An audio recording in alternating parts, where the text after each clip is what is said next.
Well, welcome everybody. It's a pleasure for me to be the chair moderator of this second panel on Horizons for Catholic Orthodox Collaboration and Global Issues. My name is Jose Casanova and I'm a senior fellow at the Berkeley Center. And we have a distinguished group of panelists. I am going to introduce them now. First, Reverend Nicholas Kasarian is director of the Department on Inter-Orthodox, Ecumenical, and Interfaith Relations for the Greek Orthodox Archdiocese of America. He's a specialist on the Orthodox world and has published several notes and articles on the relationship between politics and religion in various contexts involving the Orthodox Church. And then if I move to my left, Christina Steckel is associate professor in the Department of Sociology at the University of Innsbruck, my old alma mater, and principal investigator of the project Post-Secular Conflicts. Christina has been studying the ethos, social and all kinds of ethos of the Orthodox Church, the Moscow Patriarchate, the Russian Orthodox Church for many years. And so she could bring also the perspective of the difference between the divergence within the Orthodox world.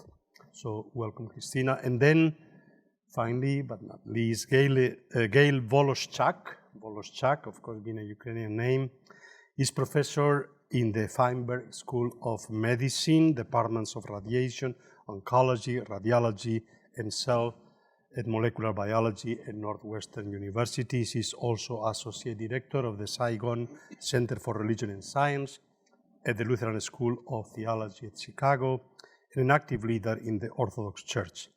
She's the author of hundreds of scientific articles and 3 books on the Orthodox faith. So again, we'll follow the same pattern. We'll go through a series of questions with the 3 panelists, and then at the end we'll invite Archbishop Guziak to join us and to share his reflections, particularly on the situation today. So first, based on the social ethos document that we've heard about in the previous panel, how would you compare and contrast the styles and emphases, similarities and differences of Pope Francis and Patriarch Bartholomew, and I would add Patriarch Kirill, as religious leaders engage around pressing global issues? And what are, for them, the most pressing global issues? So why would you start? Thank you. Thank you, everyone, for your presence today, and thank you for having us and organizing this panel. There's an expression in French that says, comparaison n'est pas raison, which means basically we can compare that we should not compare things. But in the case of your question, comparing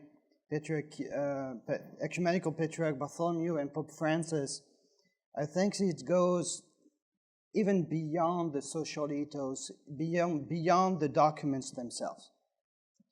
As you know, Ecumenical Patriarch Bartholomew was the first Ecumenical Patriarch in the history of our churches to attend the papal inauguration of Pope Francis.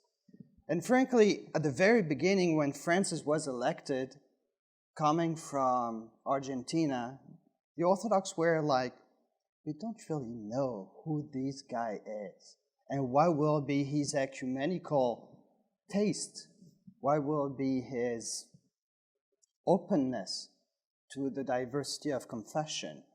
And the fact that Ecumenical Patriarch Bartholomew was able to come right on 2013 to the inauguration was already a sign that those 2 men walked toward the same direction. And we mentioned that earlier today. An ethos is a way. Synodality is a walking together process.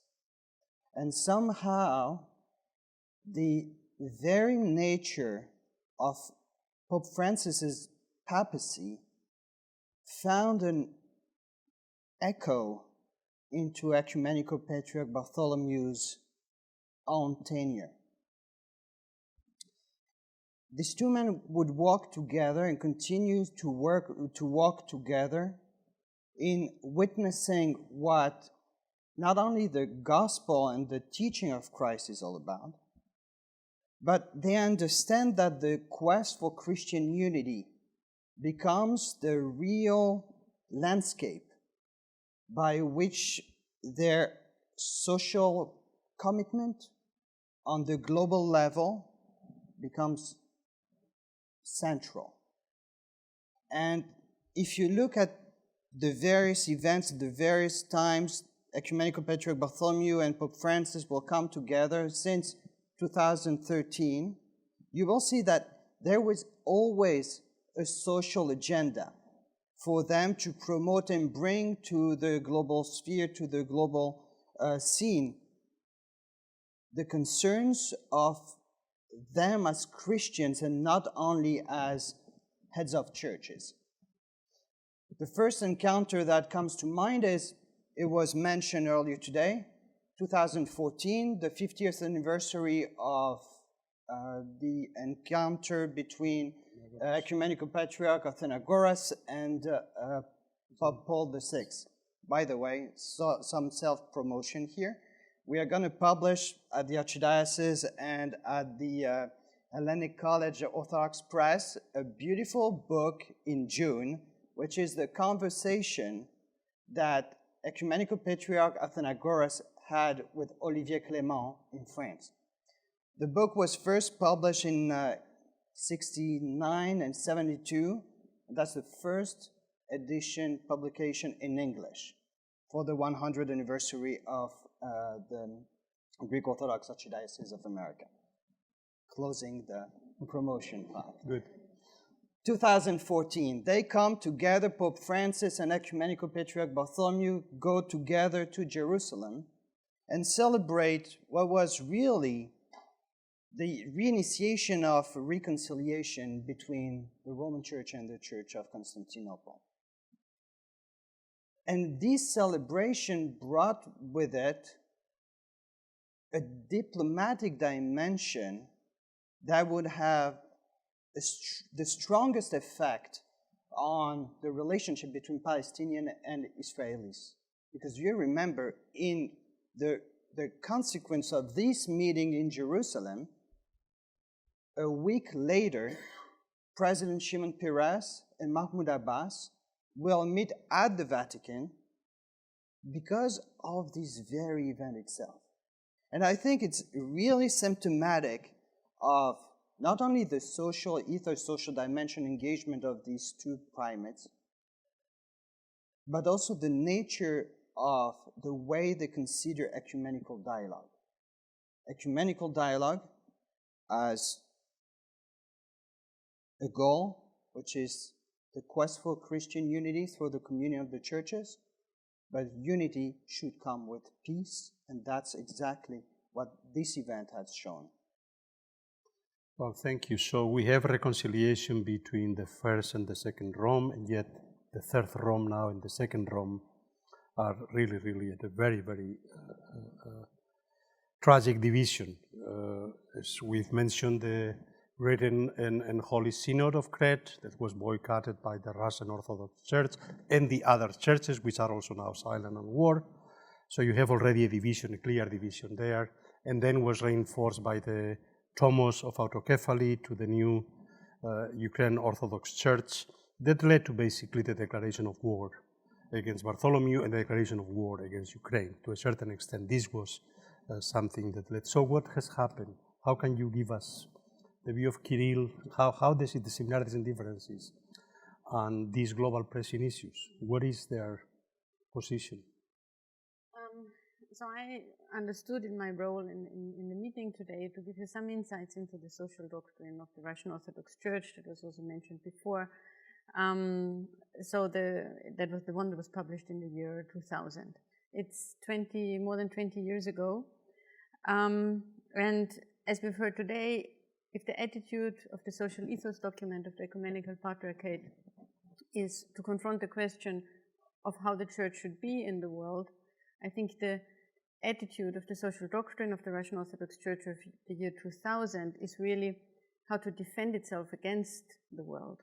And I will give you three readings out of that social document now quickly, and I made some notes in order to exemplify that attitude of defense.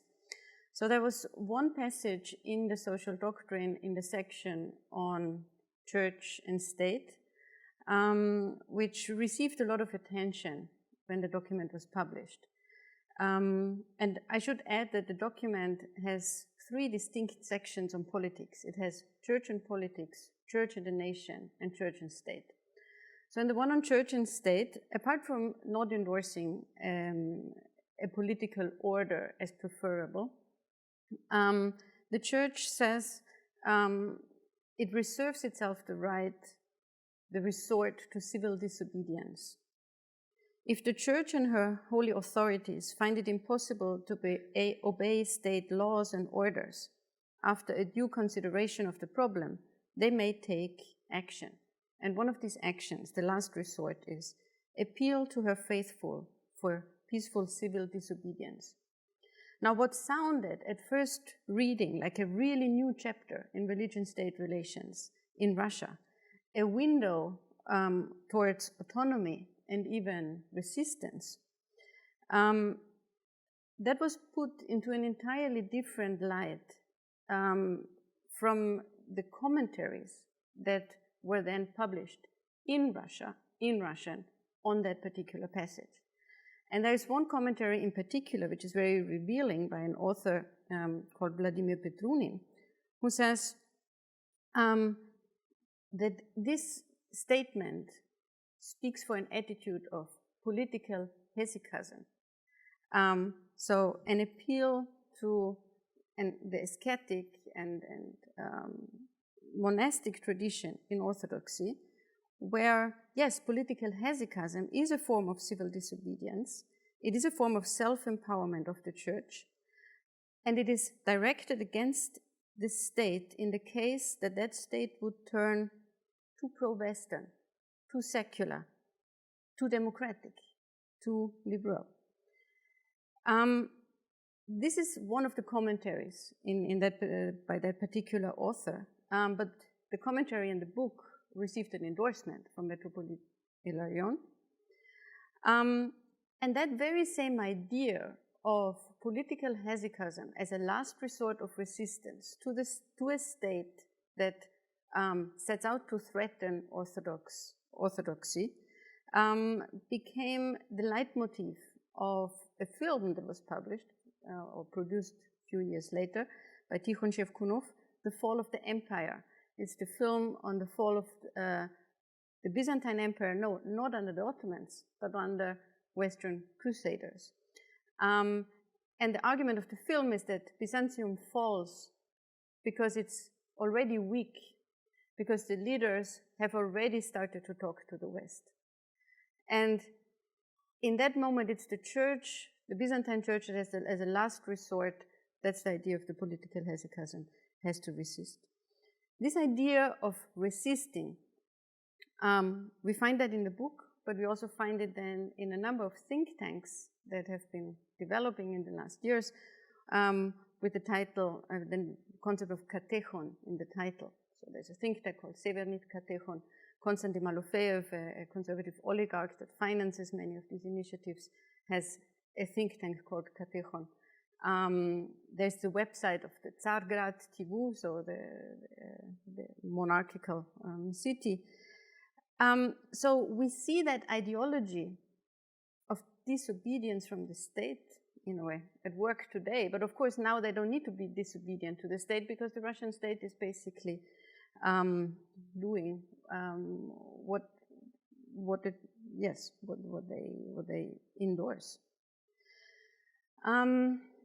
The social doctrine also contains a chapter on international relations, problems of globalization and politics. And that chapter treats international relations primarily in terms of interstate relations. And it contains a paragraph which, in the light of today's brutal war against Ukraine by Russia, sounds like a premonition inasmuch as the Church in the year 2000 calls for a unification of peoples with common history and culture. I just give a very quick quote. The statement says, "Remembering that unity is good and disunity is bad, the Church welcomes the tendencies for unification of countries and nations, especially those with common history and culture." So this insistence of unification is something that we see at work today. And I now come to my third point on politics and global issues that we find in the social doctrine of the year 2000, and that's the attitude to international bodies. And you mentioned the UN. So also the Russian Orthodox Church speaks about international bodies and defines them as centered on earthly life of man and therefore misguided.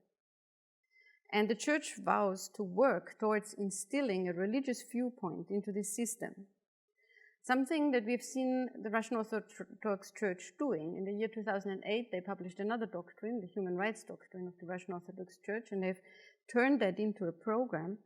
And, you know, I'm a sociologist, and I've looked in a way at how they actively did that.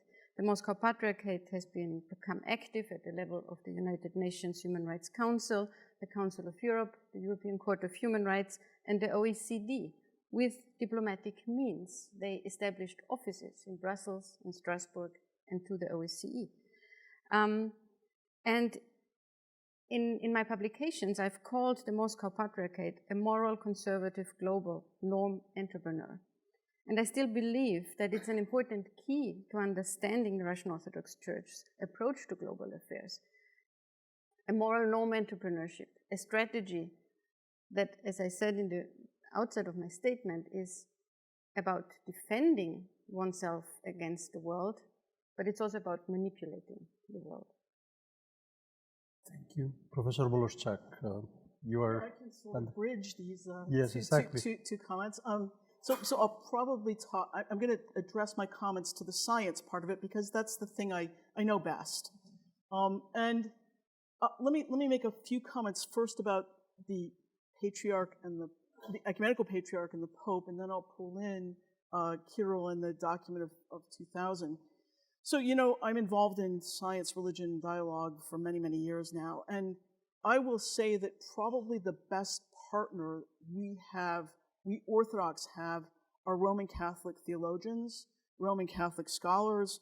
They often articulate a very, very similar position on things like evolution, things like at least some of the environmental things that we'll talk about later. And there are some nuances that are different, but I think that the Social Ethos document itself is really one of the first Orthodox documents to look at science and technology not as in a sort of Orthodox light. Now, it was not crafted to be just for Orthodox, actually. And that's a similarity between the Orthodox statement that we produced and what you would find from a lot of the papal encyclicals. They're written for the broad world, not just for this one particular group. And the Social Ethos document was written with that in mind. The science, the one thing I had said at the beginning was that I believe every document fails from a science perspective if the science is not accurate. So we worked hard to make sure that the things in there about science and technology are actually accurate. And that's where I'll bring in the social concept document that the Russian Orthodox Church has done, which is full of scientific errors. It has false statements about what occurs. And frankly, as a scientist, I was appalled when I read it. I could not believe that this had passed through any kind of review at all. So I need to state that because it was something that I found very, very frustrating in the process. So now let me go back to similarities again between, and what I find myself now is in this very unusual situation of putting Orthodox and Catholic on one side and the Russian Orthodox on a different side. And that feels peculiar to me, but I will say honestly that the social ethos document tried very hard to not be prescriptive. We did not say, you can do X, Y, and Z, but you can't do A, B, and C. We tried very hard to be driven more by use your discernment, use your conscience, let those things guide you as well, and not here are the rules of what you need to follow. I've been seeing a lot of Pope Francis's views, and I have seen him leaning in that direction, actually, more toward conscience as playing a role here, and less toward prescriptions. That is the opposite of what I found in the Russian document, where there were a large number of things that you cannot do and that you can and cannot do. And I'll go so far as to say that a lot of the very conservative views that I found in the Russian document are set up in a kind of format that's an us-they mentality, which I worry was a prelude to even the things that we see happening today. And I think I'll end with that. Thank you.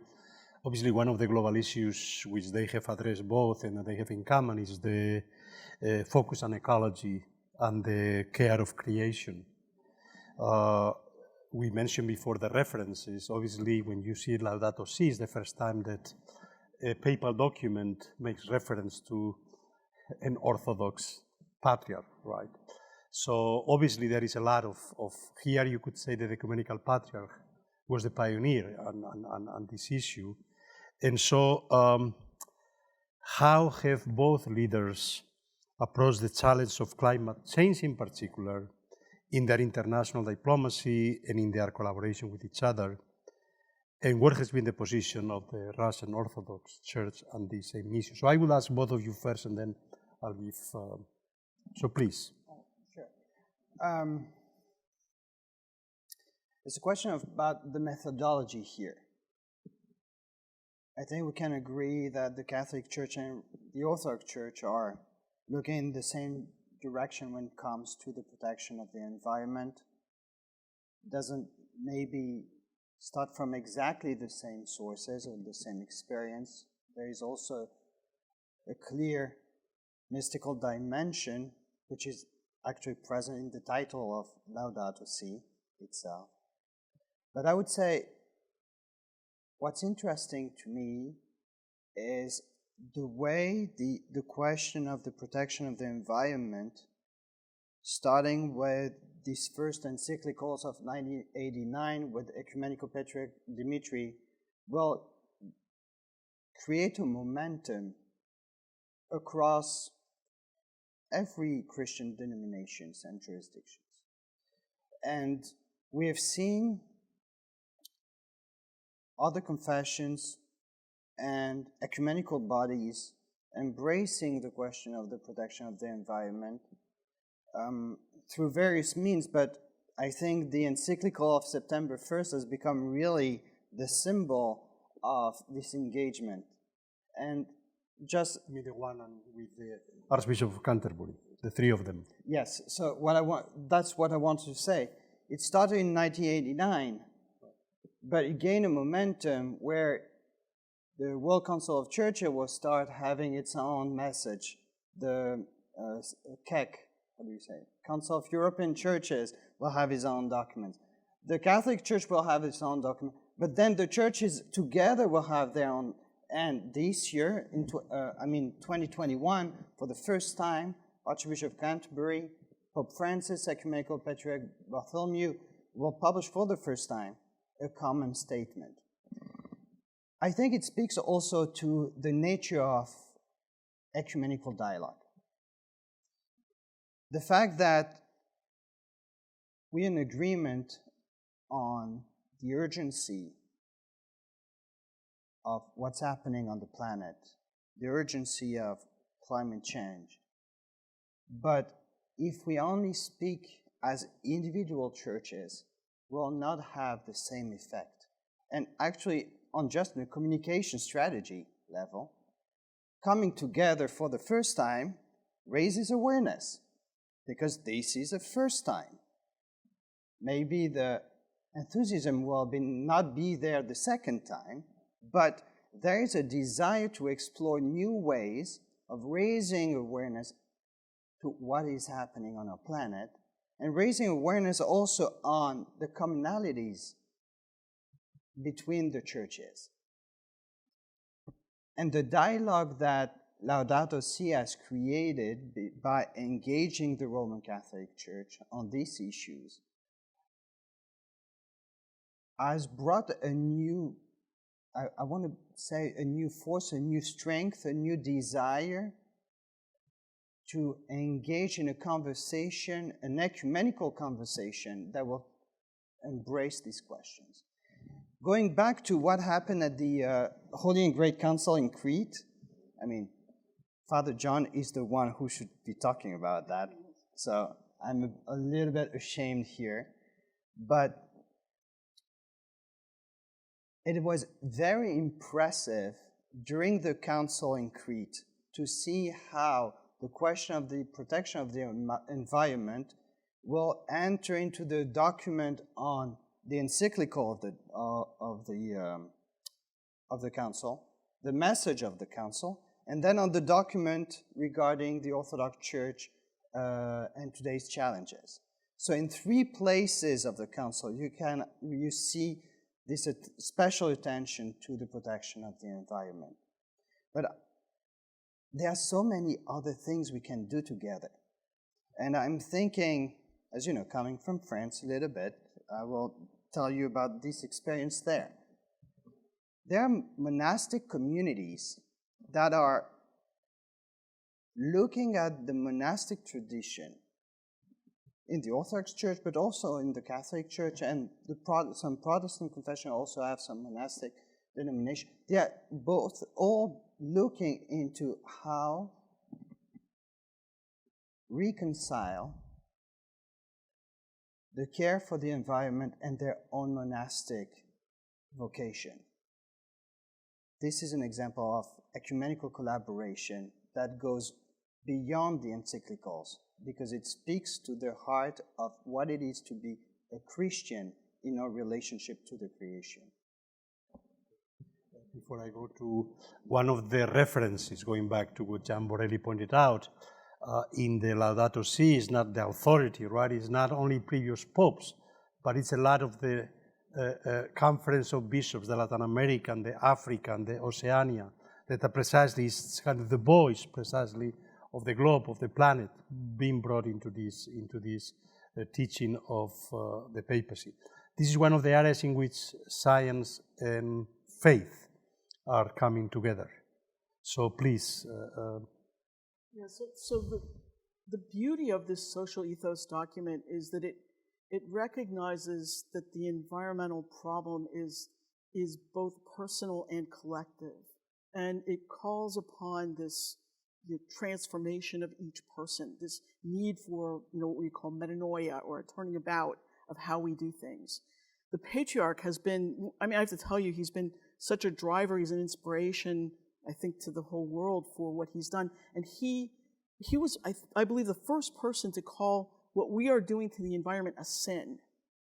And the document emphasizes that by saying we need to do a turning about of our lives, that response to sin, which is to change ourselves and to make ourselves be more correct, in more proper relationship, seeing ourselves as part of creation, seeing ourselves as, the part of creation that sadly is polluting and doing all these horrible things, that needs to change about and to do things that would be of benefit. And the document actually refers to the lives of many saints. It refers to the monastic tradition, as Father just mentioned. But this is part of the keeping of Orthodox teaching.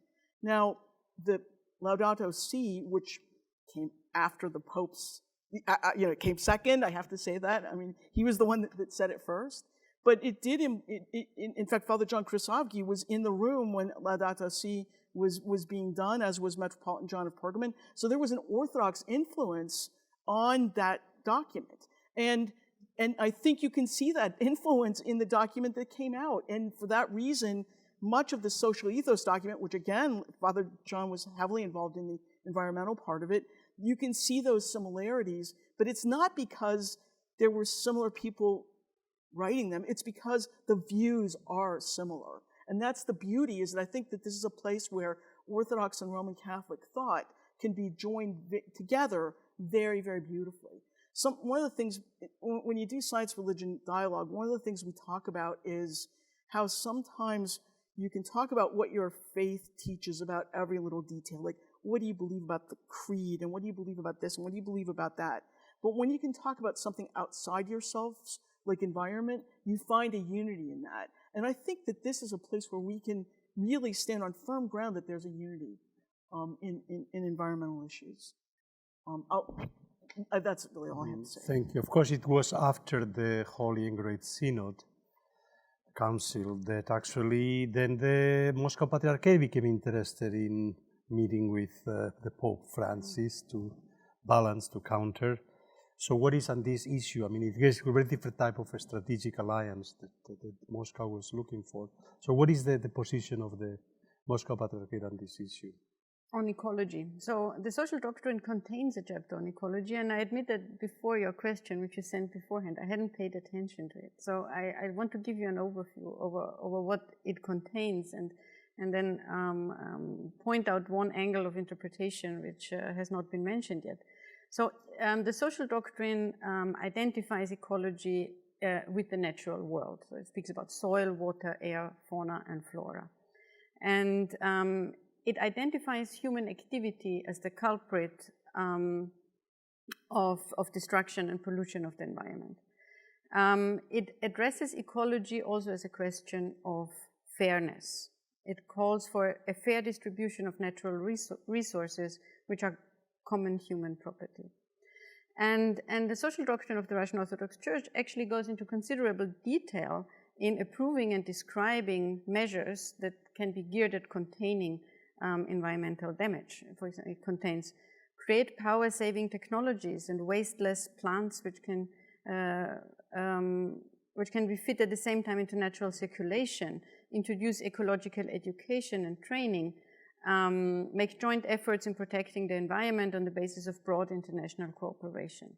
So it goes into a considerable detail, and it endorses, I think one could say, an integral view of ecology, stating that plant, animal, and human world are interconnected.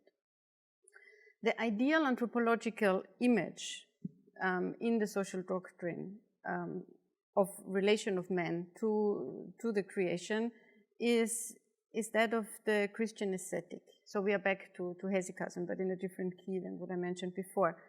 So the example of the ascetic is their prayer for the world, their compassion for all creatures made a beneficial impact on living things.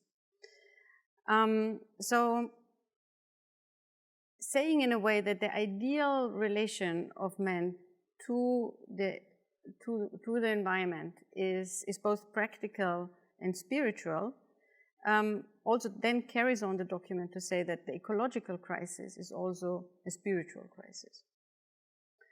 Now I want to add one angle of interpretation which we haven't mentioned yet, and that is in the social doctrine of the Russian Orthodox Church, the questions of health, sexuality, and ecology are linked. They are linked at least in the sense that they come in that order of the document.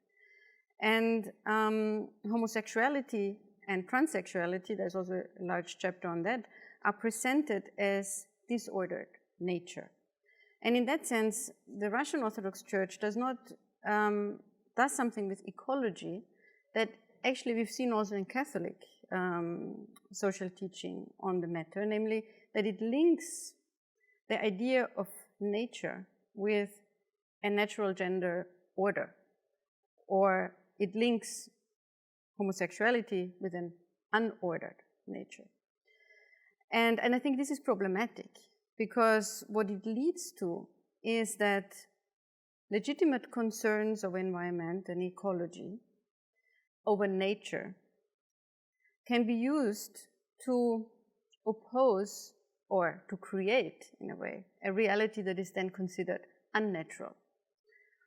And this can translate into an opposition to debates we are having today and on rights pertaining to sexual orientation and gender identity. And what I've seen from my own sociological research in looking at where ideas on ordered nature, gender order, are successful, we've actually seen milieus of environmentalists, ecological farming, organic farming, that we usually associated more with an anti-capitalist leftist stance, being drawn towards the idea of nature, traditional values, and sort of in that sense being drawn into an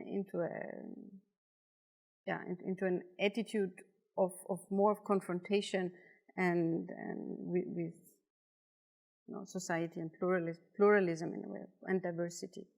And I think this is not something that is happening only in Russia, it's very much happening also in the West. Okay.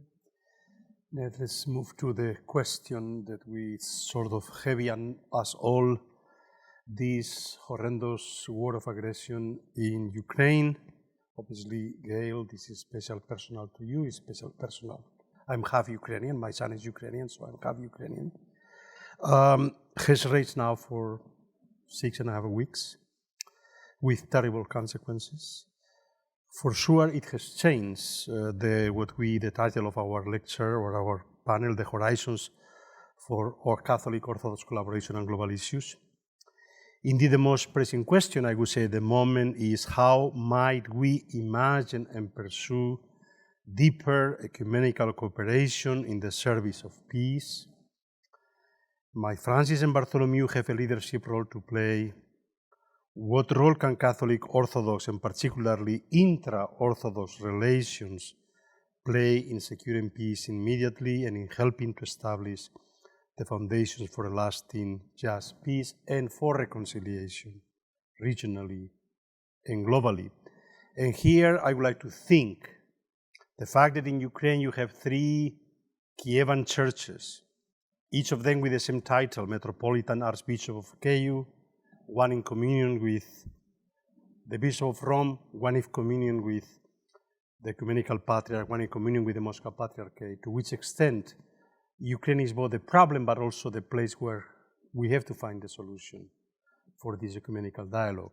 So I would like to give your reflections on this issue, and then I will ask Archbishop Boris Gujak to join us and to give her final reflections also. One of the things that I think has happened in Ukraine, I'll do my best to not be emotional, but it's a very hard thing for me. One of the things that has happened in Ukraine has been that, as you noted, there are these 3 churches. And there was a very big split between the Ukrainian Orthodox Church Moscow Patriarchate and Ukrainian Orthodox Church under the Ecumenical Patriarch. Well, slowly, the Moscow Patriarch group seems to be becoming more and more part under the Ecumenical Patriarch.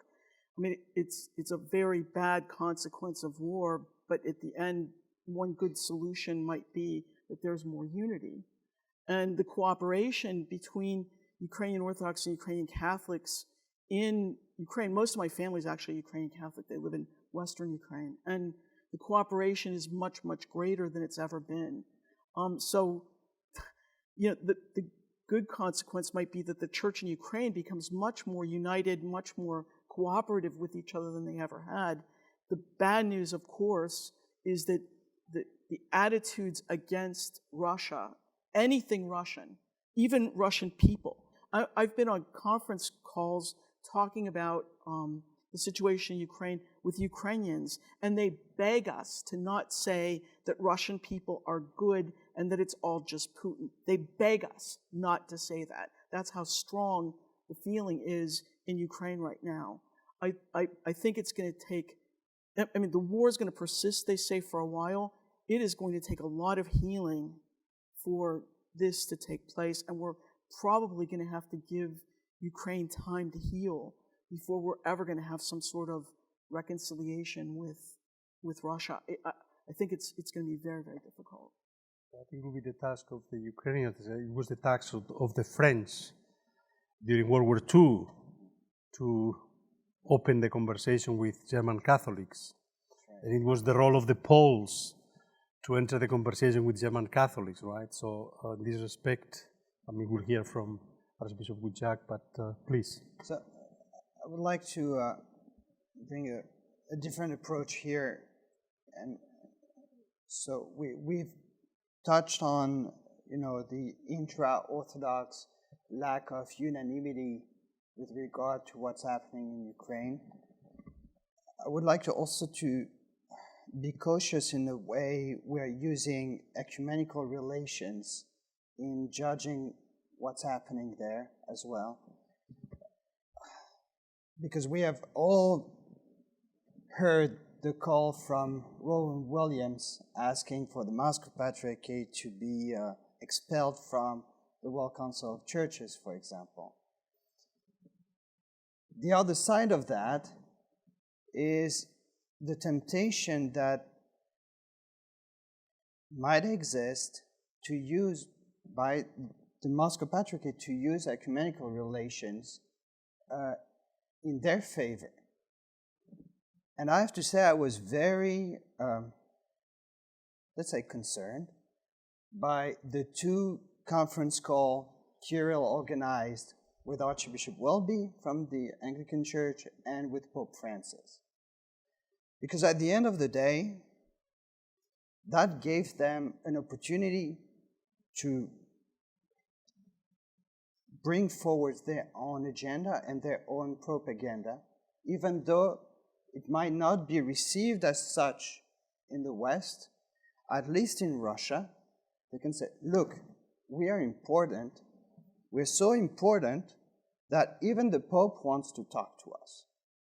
We're not going to tell you what we said, what he said to us, but we can show you that the same way Vladimir Putin receives support from other heads of state, the same way other religious leaders are bringing support.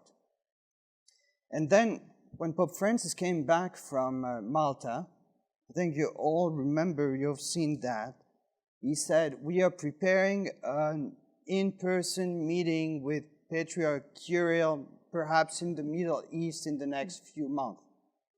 Well, I'll say, caution. When they first met in Cuba, in the eve of the Great and Holy Council, they already addressed the question of what was happening in Ukraine. And it is a fact that the Russian Church, for example, when it was first allowed to participate in the work of the World Council of Churches, was there to monitor and to facilitate the propagation of their own narrative. And I can tell you, I was on a meeting of the World Council of Churches 2 months ago, and I can tell you how it works. There's a report of the World Council of Churches that goes in front of the plenary body that mentions only issues happening in Belarus, Russia, and Ukraine. The only time during the entire meeting that the representatives of the Moscow Patriarchate will speak is to have these paragraphs being removed from the reports. That's the only thing they cared about. What I want to say here is, yes, our ecumenical relation is important, but it's not as important as the truth and our compassion for those who are suffering today. I've always been very upset at the way in which this ecumenical dialogue with precisely the Moscow Patriarchate was at the price of not allowing either Greek Catholics nor Ukrainian Orthodox to take part in any ecumenical dialogue whether Hilarion would take part. And this, the Catholic side went along with this veto on the part of the Orthodox. So please. Yeah, so I mean, in the last years, I've done extensive research on the role of the Moscow Patriarchate in international and interreligious relations. And what we tried to catch with the term moral conservative norm entrepreneur was the fact that the Moscow Patriarchate has used its foreign relations in order to push or to carve out the role of influence in global politics and also in global religious politics. And I know that many commentators nowadays, they prefer to give a shorthand explanation, to think about the Moscow Patriarchate as Putin's propaganda machine or just a tool of Putin's, the Kremlin's soft power. The reality is more complicated. Many of the concepts that we see being used on the political level today, traditional values, Ruski Mir, the Rus, they've first been elaborated in the church, and they've then passed on from the church to the political language of the Kremlin. So I think given this situation that has been going on for many years, the Moscow Patriarchate at present can play no role whatsoever in ending this war. On the contrary, I mean, the Patriarch is among the warmongers, and he's actually repeating the Russian position over and over again. So I think this is clear in front of everyone here, so I don't want to dwell on it. I want to draw attention to another point that comes out of this global status of the Moscow Patriarchate in global and religious politics. In the last 2 decades, the Russian Orthodox Church has acquired a considerable degree of authority and trust among conservative Christians in the West. Many conservative Christians in the West perceive the Russian Orthodox Church as strong, steadfast, authentic, uncompromisingly anti-liberal and anti-modern. And we have to face the fact that there are Christians in the world today, and not few, that find this very attractive. And probably it would be wishful thinking to think that these Christians are now renouncing their identification with Russia over the war. And I just want to give you one quote from an author that some of you in the US certainly know, and that's Rod Dreher, in his reaction to the sermon of March 6, where Patriarch Kirill said that it was necessary to invade Ukraine because, and that the test of the Western societies is to hold gay parades. And Dreher wrote that, well, of course, it was sort of wrong to bring that as a justification, but he says, in terms of contrasting the West and Russia, he's got it right. That's what Dreher says. And he continues and he says, I warn that everything being done to Russia is eventually going to be turned against traditional Christians and other social conservatives in our country. So I'm a sociologist, I'm not a theologian, and so I can sort of describe these conflicts, but I'm now talking to theologians that are here in the room, and I just want to stress that this identification and self-victimization of Christians in the West with Russia and with Russian Orthodoxy is a reality, and it is a real risk.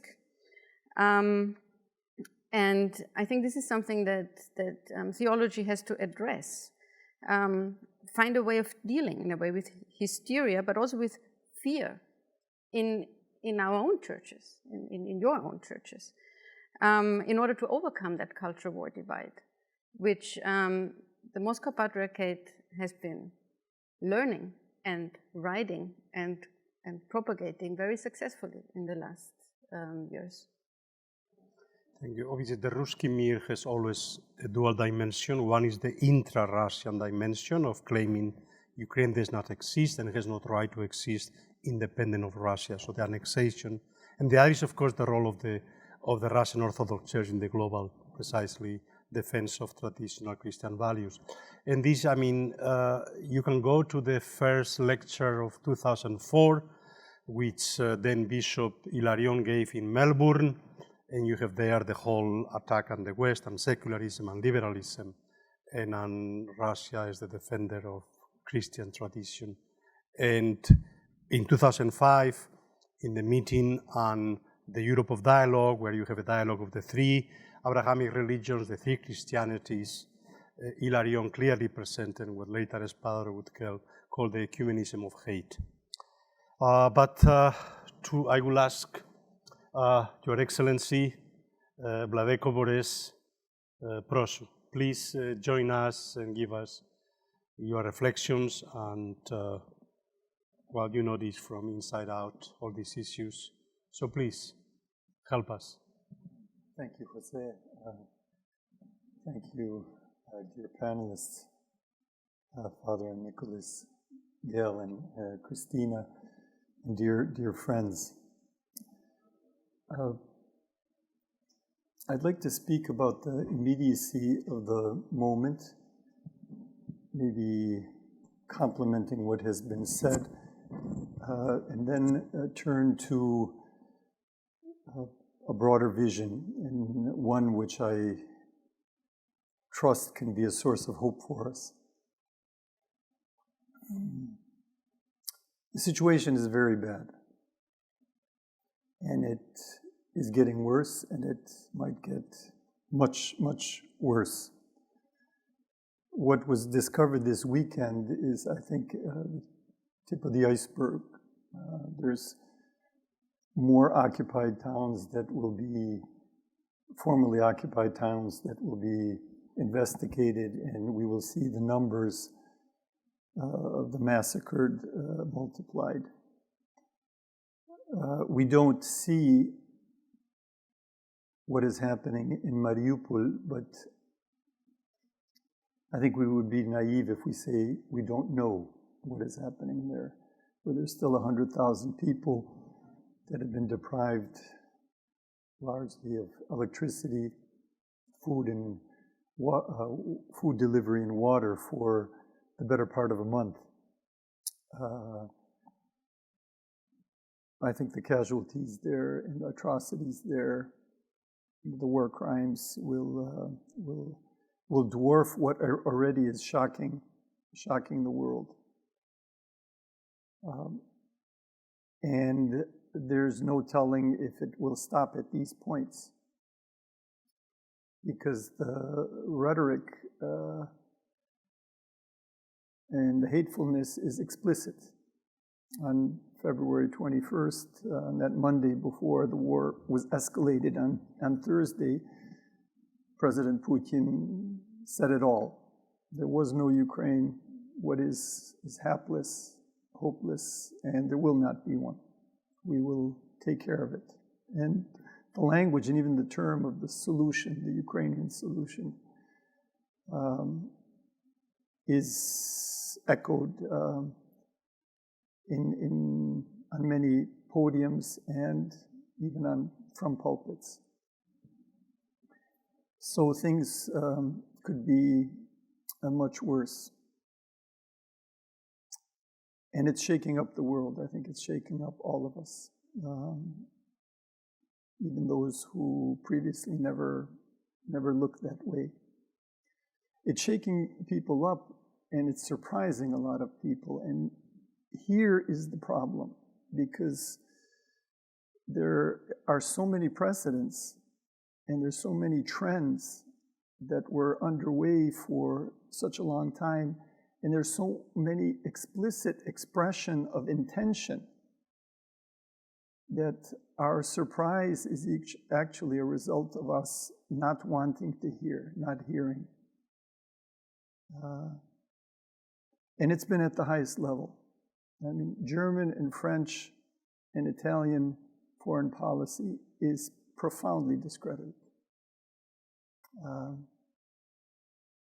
Here I'm not evaluating or giving, partisan party positions, but President Reagan was adamantly against the gas lines in the 1980s. It was the American oil and gas industry that stopped his opposition to something he predicted would make Germany completely reliant on gas. Ukrainian voices, whether it's in the political sphere or in the ecclesiastical sphere, have been marginalized. And Ukrainians know. I mean, there were 15 million Ukrainians killed in the 20th century. I sometimes cheer my Ukrainian friends up, you know, we're nowhere near as bad as it has been. And we grow up with these family stories. Historians have documented these things, but ultimately the problem is that there was never a Nuremberg on the Soviet system. Nobody could be physically in Georgetown University as a Nazi. I mean, there would be a general uproar, a general, you know, arrest warrant, a general barricade, but you can be a communist. You can come from a Maoist, you know, background, and, you know, between 1958 and 1962, because of Mao's crazy ideas, 30 million people died of starvation. Does anybody know that in the United States? What has happened to the Uyghurs, or what has been happening to, you know, the people represented by the Dalai Lama?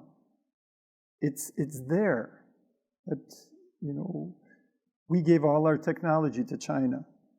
We shared it. Germany did not. But all that, you know, if you look into the history of China's development, there was incredible naivete. Bush said, I looked him in the eye and saw his soul, and he's an honest man. President Obama ridiculed Senator Romney when saying, Mitch, you're talking about things that were 20, 30 years ago when you say that Russia is our preeminent geopolitical challenge. It was only 17 months before the invasion of Ukraine. And President Trump scandalously embraced Putin like no other politician, domestic or international. And he does it, you know, to the very last day. In Italy, the two extremes who can't see each other, the central leftist Romano Prodi and Berlusconi, the Italian Trump. They have one great thing in common. They are personal friends of Vladimir Putin. Personal friends. Not scandalized in that trajectory. Maybe today they have open phone lines. Romano Prodi in 2004, 2005, when he was finishing his leadership of the European Union, told Ukrainians, never in 25 years are you going to be in the European Union. Killing hope. You know, we can discuss the military questions, but it was Angela Merkel that, and her predecessor, Schröder, who became a leading board member of the Russian gas company, who fostered this dependency, which doubled in the dependency almost doubled in the last 10 years. So we have not wanted to know. We wanted business to be as usual. We wanted to be comfortable. And the Lord is shaking the world up. And I think Pope Francis has been very prophetic in many respects in saying, you know, life cannot go on as it has. Distancing himself from certain stances, styles, and positions. You know, when he immediately went to pay his hotel bill, he took a taxi, remember, I think, or he moved out of the apostolic palaces.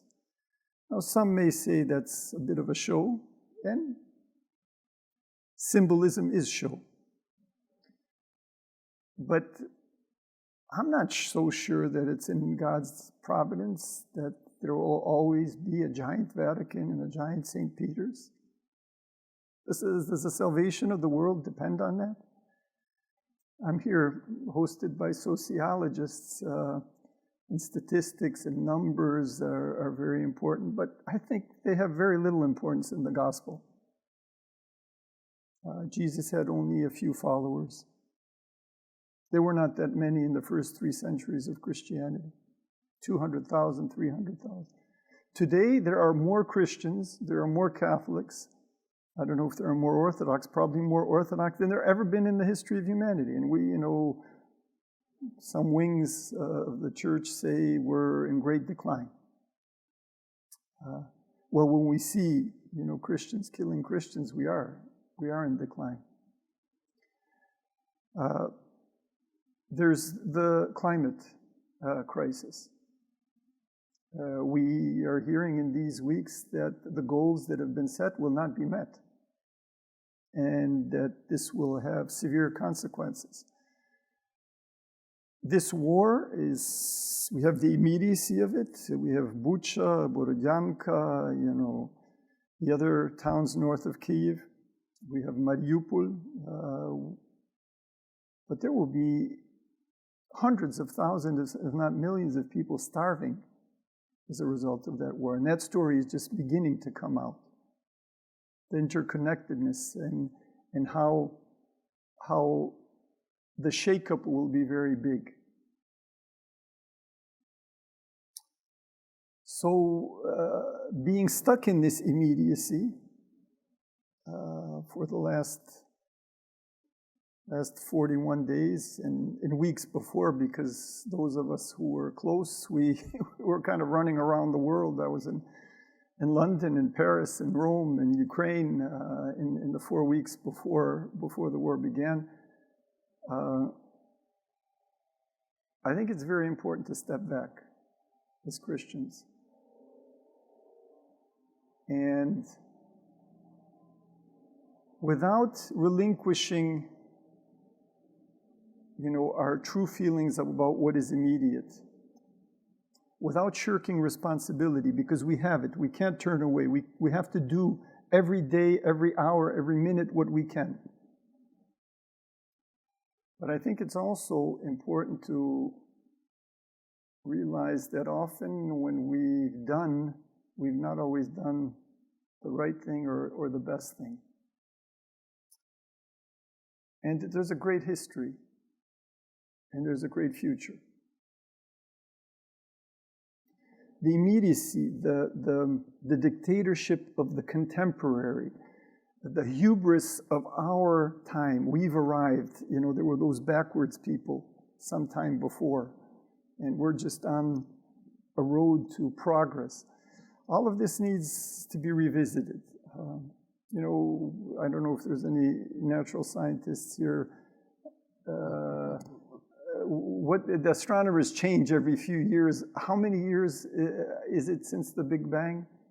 I'm not a physicist. Between 10 and 50 billion light years. And the universe is, the light has been going out that far. I mean, and we're on this little planet in this little time. And if we take seriously what we believe in, that God created all of it and all of us and holds us in the right hand, in His right hand, there's something, bigger. And I think this is what is capturing the imagination of the world today. Consciously or unconsciously, Ukrainians are saying there's something bigger. In the 21st century, where everything is bought and sold, where it's transactional, where it's comfortable, where we have all the gels, 50 cereals,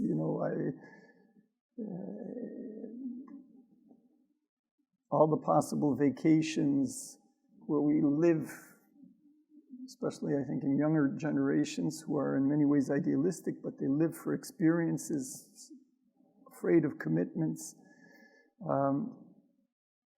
In this time, we're being shaken up. And it's not the first time, it's biblical. And the Lord is with us, and we're walking in the last days of Lent to the resurrection. And there's a passion, and there is a crucifixion. And people in Ukraine, whether they're conscious of it or not, whether they're baptized or not, whether they go to church or not, in some unified way are saying there is truth and there is falsehood.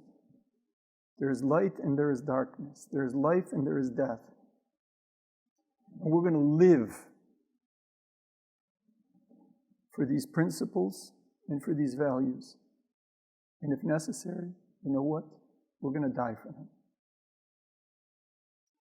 And behind that stance is a trust in eternity. See, modernity, with its quest for the autonomy of the human being, has kind of turned away from eternity. It even has a great problem with dealing with death. Death is the ultimate tragedy. And we're seeing people who are saying, no, it isn't. Selling out is more tragic. Giving in. Refusing to confront evil is worse than dying. And I think that is why the world is watching, even if it doesn't understand it. Because it is true.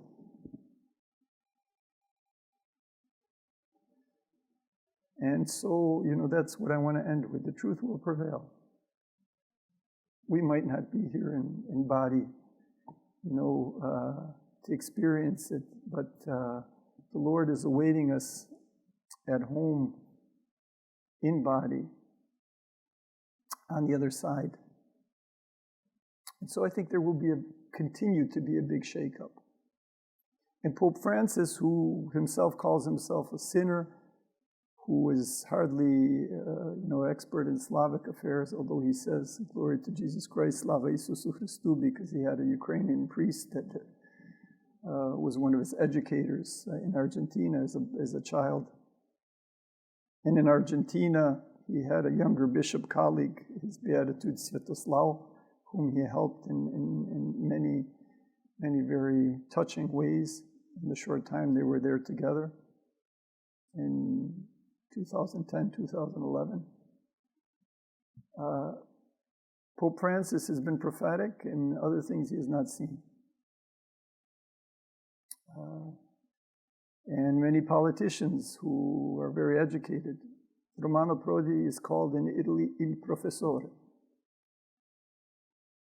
But he was blind to some of the most important things.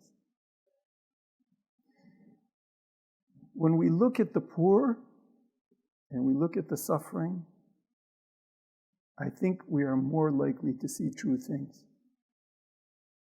And this is the message of this tragedy. And the Lord's truth will prevail, and this Lent will end through the Passion and the Resurrection.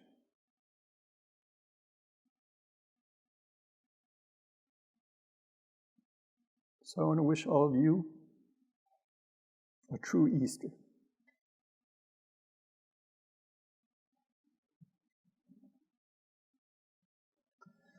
Thank you. We have a few minutes if anybody would like to add something, ask a question, please. Yes, I don't have my glasses with me, so I don't. So please, yes. Yeah, thank you so much for sharing these messages. And just now, Professor Wolonchak mentioned about when she was reading some of these Russia documents, she saw a very clear us and them division or mindset.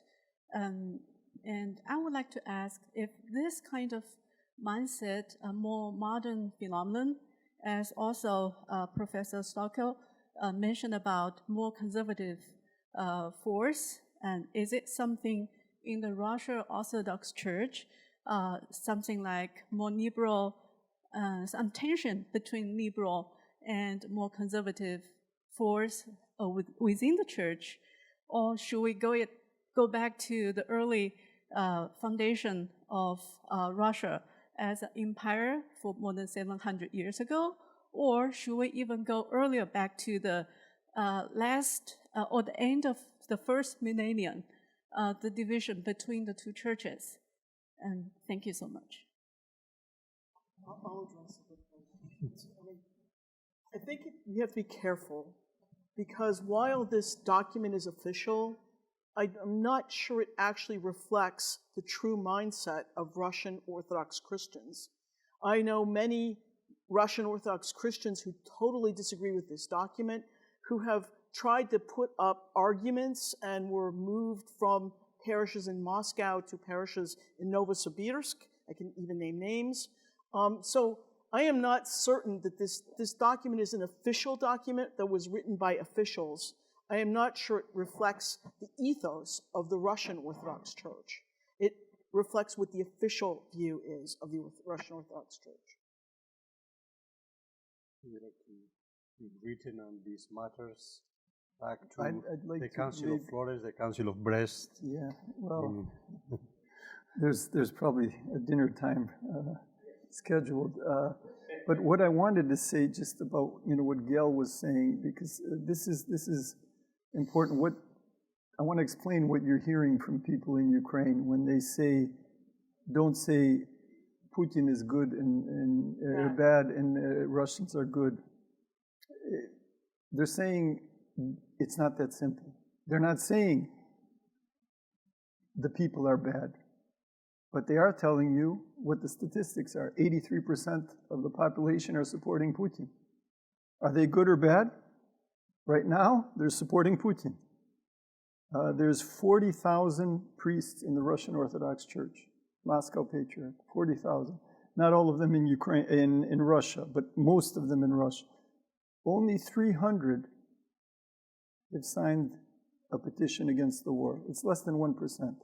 So 99% either support, and some do it vocally in a manner much more radical than Kirill.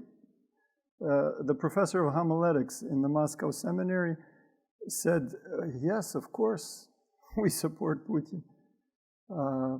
It's first Ukraine, then it's going to be Georgia, then it's going to be the Baltics, and we have to do away with this illegal dismantling which Gorbachev ran. This is the teacher of preaching.